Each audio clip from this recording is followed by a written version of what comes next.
नमस्कार साथियों, आज हम चर्चा कर रहे हैं राणा लाखा के बारे में।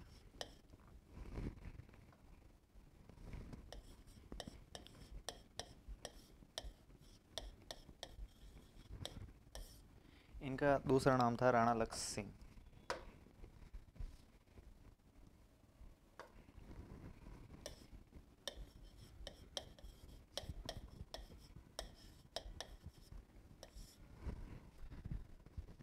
इनके शासनकाल में पिछोला झील का निर्माण हुआ था।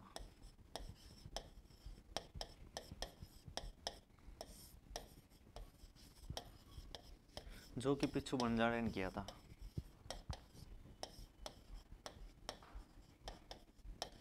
ये घुमक्कड़ व्यापारी होते हैं जो कि घूमते रहते हैं और अपना काम करते रहते हैं और अपने व्यापार को आगे बढ़ाने के लिए ये कहीं ना कहीं जाके अपनी स्थायी चीज़ें को बनाकर वो को इतिहास में प्रचलित कर देते हैं।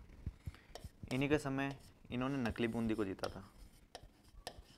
नकली बूंदी या इसे हम तारागढ़ कह सकते हैं। तारागढ़ दुर्ग, जैसा कि आप सभी को ज्ञात है कि एक तारागढ़ दुर्ग बूंदी के अंदर है तो दूसरा तारागढ़ दुर्ग अजमेर के अंदर भी है।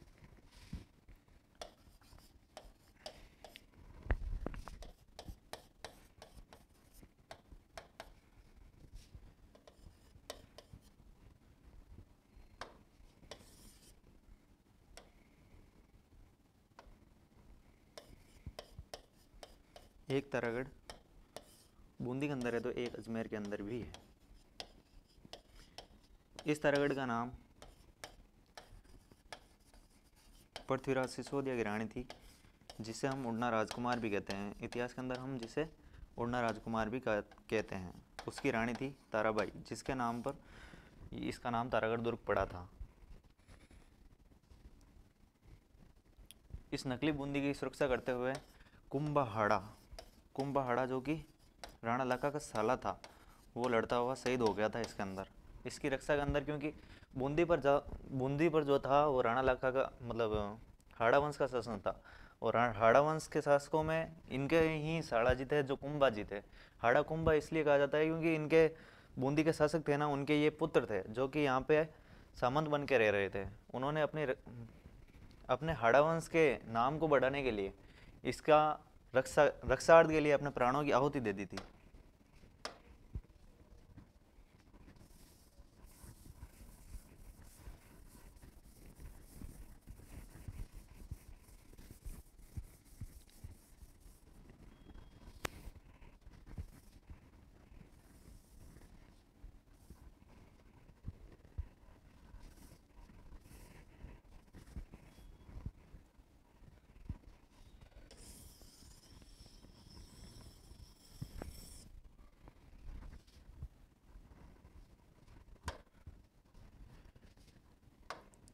आगे हम चर्चा कर रहे हैं मेवाड़ और मारवाड़ के बीच की।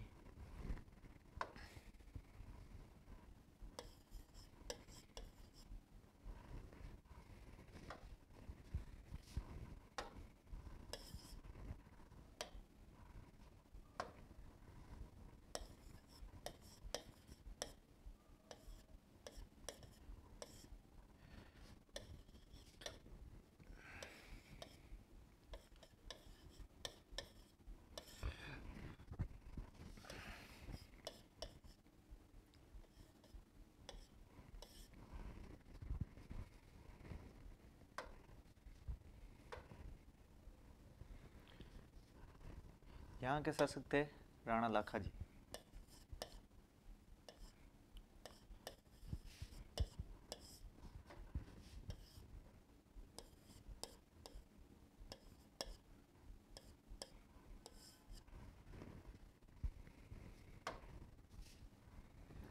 इनकी एक संतान थी राव चुंडा। यहाँ के शासक थे चूड़ा जी।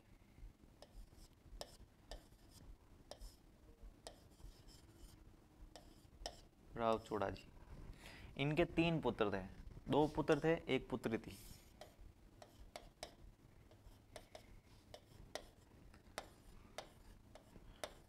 रणमल, कान्हा और हंसाबाई।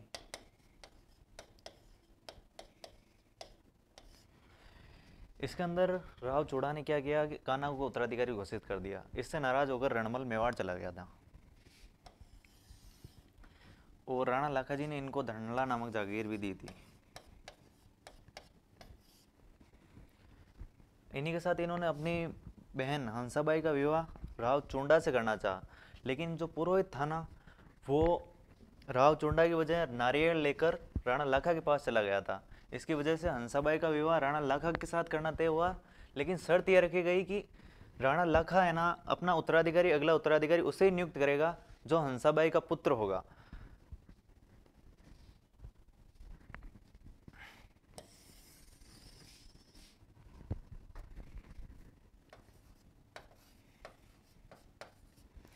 इनके विवाह के बाद एक संतान हुई थी, मोक्कल,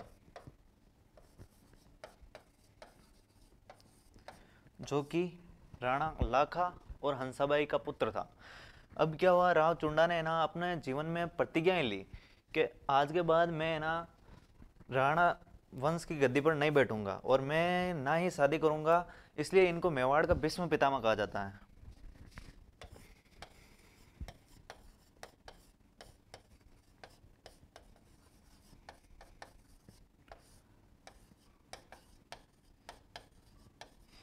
आप इनको मेवाड़ का भीष्म पितामह भी कह सकते हो, आप इनको राम भी कह सकते हो, क्योंकि राम ने भी अपने भाई के लिए, भरत के लिए, अपने साम्राज्य की त्याग कर दिया था। अपने साम्राज्य को ऐसे भूल गया था वो, और उसने अपने जीवन काल में 14 वर्ष का वनवास निवास किया था। इन्होंने इतना बड़ा त्याग किया, इसके कारण इनको कई अधिकार दिए गए, जैसे कि राणाओं के राज तिलक में ये हिस्सा लेंगे, राणाओं का राज तिलक करेंगे। और इनको राणा लाखा ने जो 16 प्रथम श्रेणी के ठिकाने थे मेवाड़ के, उनमें से 4 प्रमुख ठिकानों का सूबेदार घोषित किया, सामंत घोषित किया था।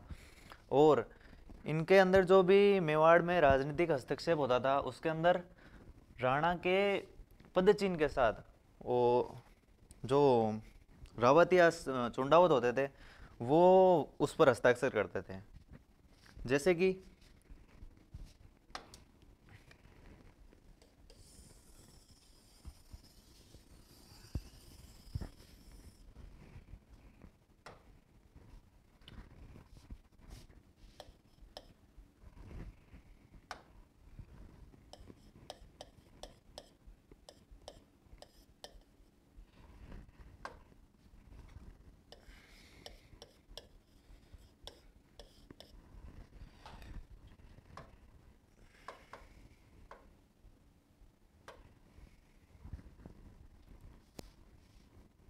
इन्होंने क्या किया, 16 प्रथम श्रेणी के ठिकाने,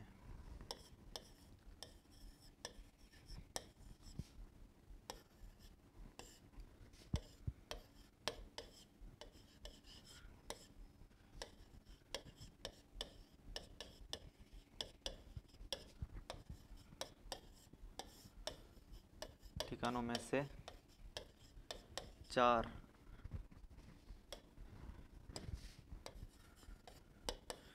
चुंडावतों को दे दिए।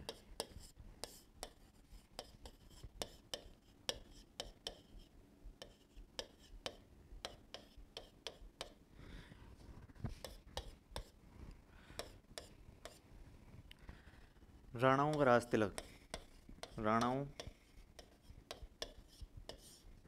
या महाराणाओं का राज तिलक,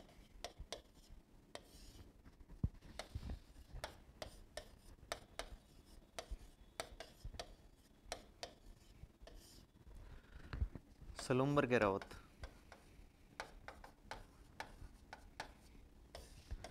सलूम्बर के चूड़ा रावत करेंगे।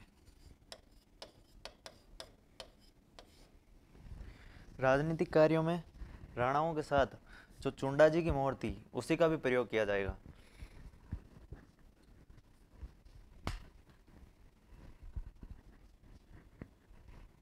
वहीं पे ही है।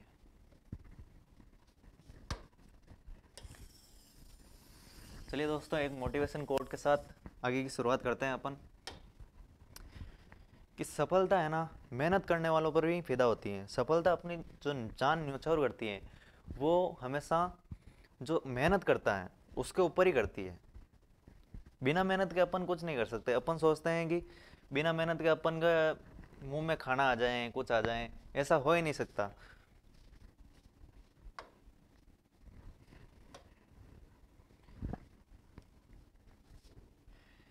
इसी के साथ अगला अपना रहेगा राणा मोकल।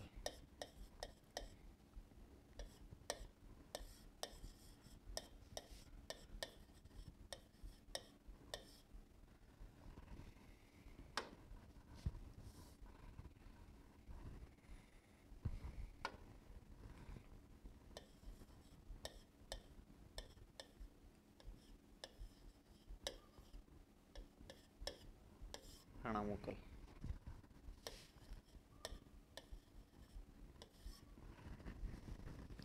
इनके पिताजी का नाम तो था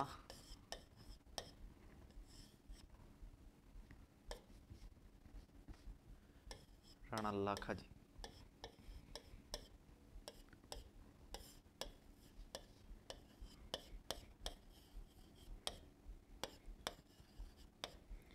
और माताजी का नाम था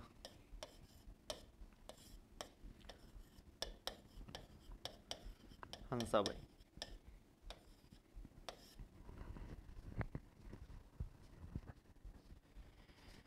इनके पुत्र था जिसका नाम था कुंभा।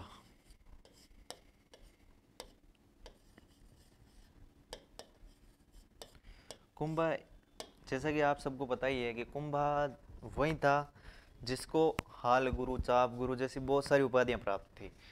कुंभा ने अपने जीवन काल में कई युद्ध लड़े और इसने एक भी युद्ध नहीं हारा था। अपने जीवन काल में एक भी युद्ध नहीं हारा था। राणा मोकल नौकरशाही का गठन किया था।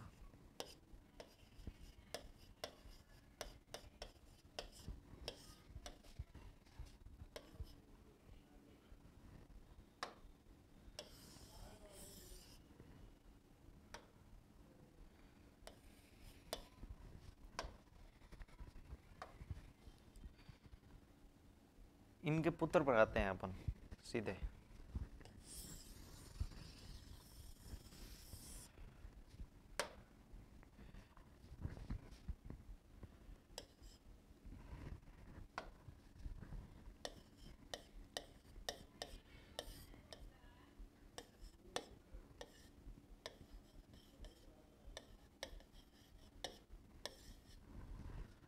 राणा कुंभाजी।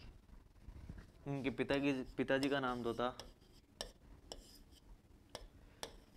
मोकल। माता का नाम था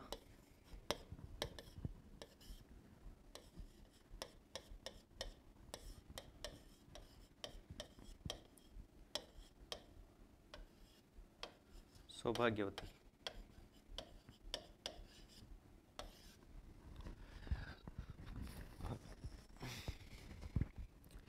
इन्होंने सबसे पहले अपने पिताजी की हत्या, राणा मोकल जी की हत्या चाचा मेरा मेप्पा पंवार इन्होंने की थी।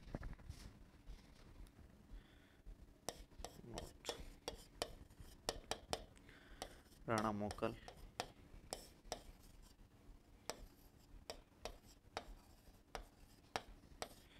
की हत्या चाचा मेरा एक्का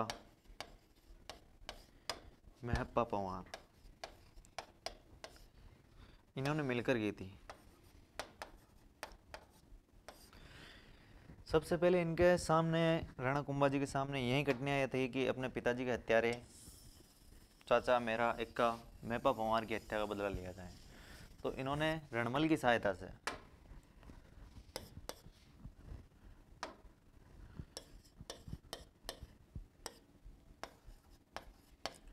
रणमल की सहायता से किसकी हत्या करवा दी? चाचा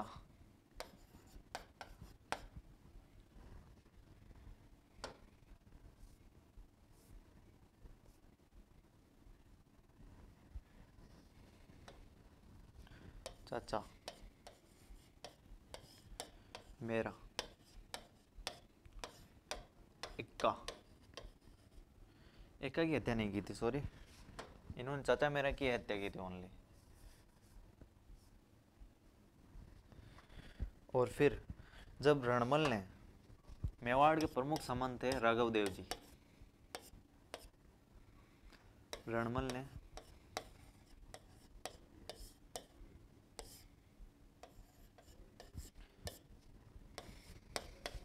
राघव देव जो कि मेवाड़ का एक प्रमुख सामंत था, उसकी हत्या करवा दी, जिसकी वजह से क्या जनता में आक्रोश आ गया और इन्हीं राघव देव की हत्या कर दी थी इन्हीं।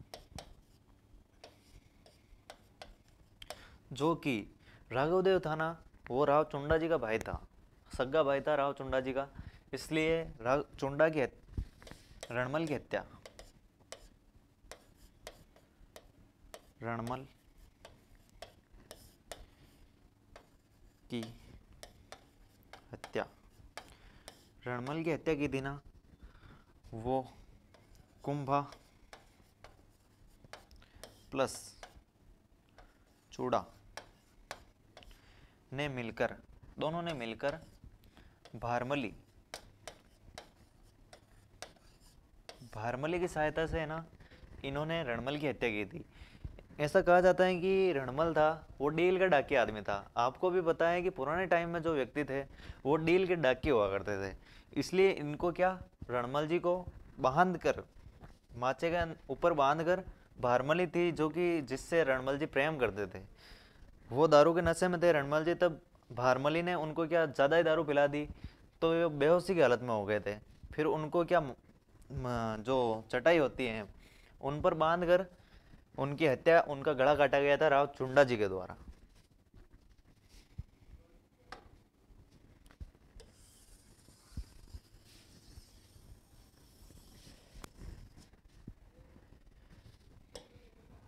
फिर आता है सारंगपुर विजय।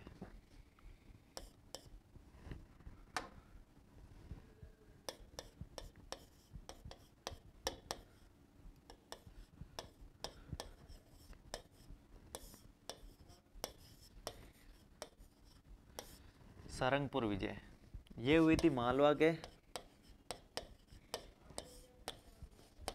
महमूद खिलजी,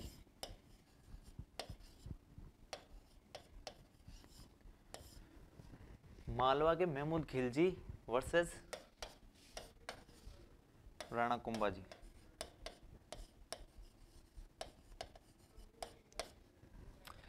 इसमें राणा कुंभा जी की जीत हो चुकी थी, मालवा के महमूद खिलजी हार चुके थे इस युद्ध में। इसी के बाद राणा कुंभा ने विजय स्तंभ का निर्माण कराया, जिसकी हाइट 122 फीट बताई जाती है, 9 मंजिलें बताई जाती हैं, जिसे भारतीय मूर्तिकला का विश्व कोश कहा जाता है। और इसकी तुलना है ना रोम के टार्जन टावर है उससे की जाती है। और कर्नल टोड ने इसकी तुलना फर्ग्यूसन ने इसकी तुलना है ना टार्जन टावर से की है।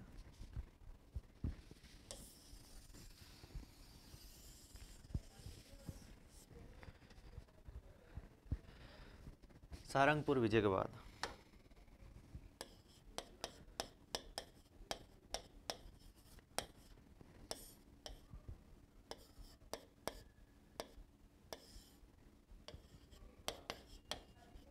सारंगपुर विजय के उपलक्ष्य में विजय स्तंभ का निर्माण करवाया था।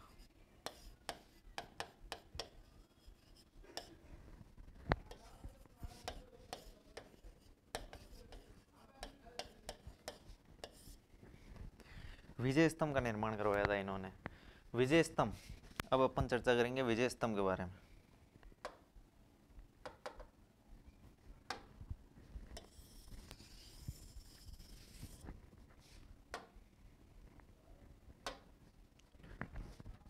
किसके बारे में चर्चा कर रहे हैं अपन?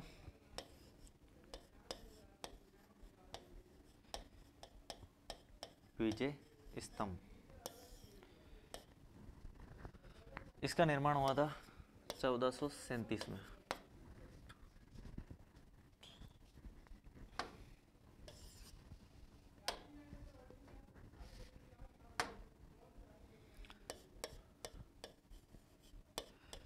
भारतीय मूर्तिकला का विश्वकोश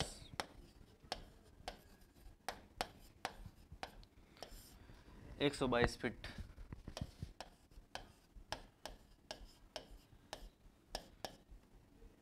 9 मंजिला इमारत, 9 मंजिल,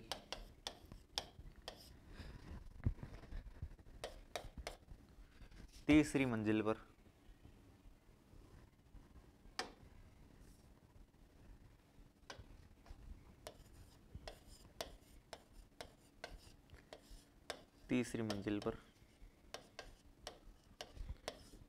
अल्लाह शब्द का उल्लेख मिलता है।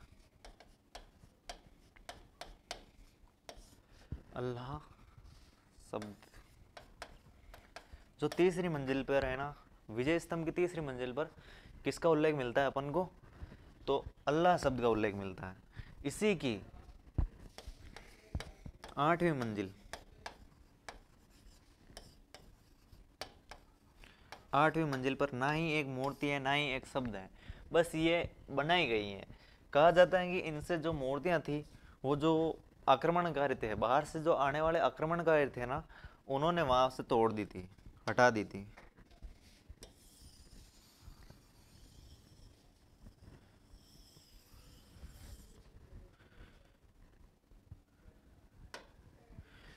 विजय स्तंभ में जो राजस्थान पुलिस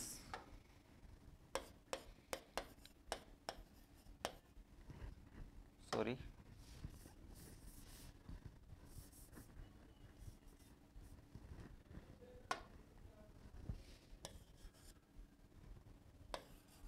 प्रतीक चिन्ह,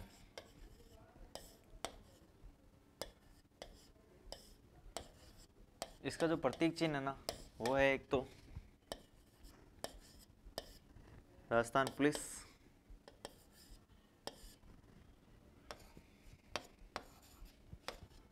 राजस्थान पुलिस और माध्यमिक शिक्षा बोर्ड, माध्यमिक शिक्षा बोर्ड, इनका जो प्रतीक चिन्ह है ना, वो विजय स्तंभ है। आपने कभी देखा होगा कि पुलिस वाले जो होते हैं ना, उनकी तरफ जो यहाँ पे चिन्ह लगा होता है, वो प्रतीक चिन्ह होता है जो विजय स्तंभ ही है। इसके बारे में कई कथन है, जैसे फर्ग्यूसन ने कहा था कि फर्ग्यूसन ने इसकी तुलना रोम के टार्जन टावर से की है, और भारतीय मूर्तिकला का विश्व इनको कहा है कर्नल टोड ने। ऐसे इनकी कई किंवदंतियां हैं जो कि प्रचलित हैं अपने, और एग्जाम के दृष्टि से महत्वपूर्ण भी है। इसके बारे में हम कभी और विशेष चर्चा करेंगे। अभी अपना टॉपिक है जो जल्दी से हम खींचते हैं।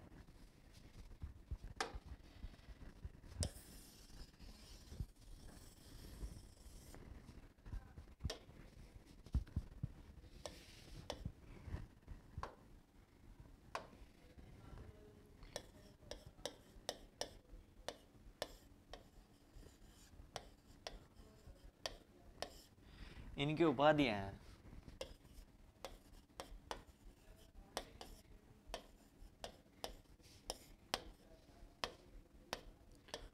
हाल गुरु, चाप गुरु,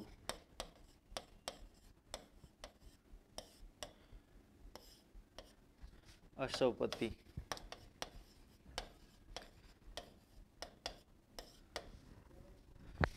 गजपति,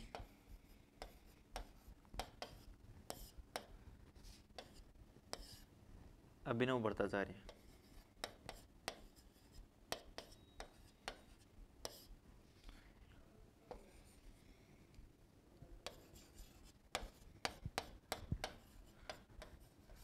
और हिंदू सूत्रोत्तरायण।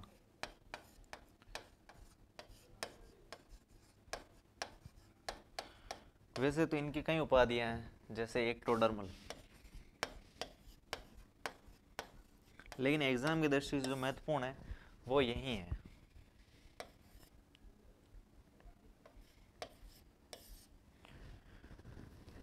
हाल गुरु, जो पहाड़ होते हैं जिसको अपन हाल बोलते हैं, उनके जो युद्धों का जो स्वामी था ना वो ये थे चाप गुरु। इन्होंने ना कई युद्ध जीते थे, इन्होंने एक भी युद्ध नहीं हारा था। अभिनव भट्टाचार्य ये संगीत की कलाओं के अंदर निपुण थे। टोडरमल भी इनको संगीत की तीनों कलाओं में निपुण होने के लिए कहा जाता है।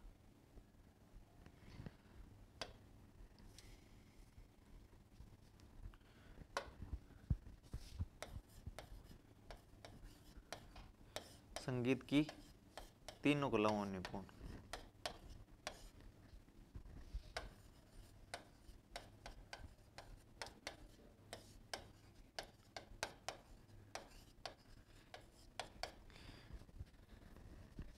इसी के साथ अपना टॉपिक बंद करते हैं।